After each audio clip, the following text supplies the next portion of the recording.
আওয়ামী লীগকে পুনর্বাসন করেছে বাংলাদেশের সব রাজনৈতিক দল, এটা আমি বারবার বলেছি।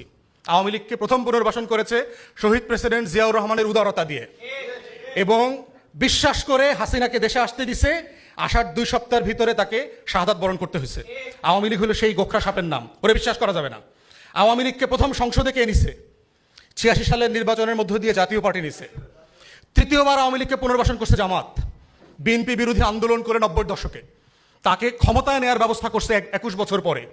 চতুর্থবার আওয়ামী লীগকে পুনর্বাসন করছে 111-এর সরকার, দিল্লি, প্রণব মুখার্জি, বাংলাদেশের বুদ্ধিজীবী বুদ্ধিবেশ্যারা যারা আছে, এই দেশকে যারা কলম দিয়ে লিখে ভুয়া অর্থনীতির থিওরি দিয়ে দিয়ে দেশ বেচার রাজনীতি করে, তারা মিলে করেছে। আওয়ামী লীগকে যারা যারা বিশ্বাস করে পুনর্বাসনের রাজনীতি করেছে, তারা সবাই এই দেশে অভিশপ্তের শিকার হয়েছে। সবাই হয়েছে, সবাইকে মূল্য দিতে হয়েছে বাংলাদেশে।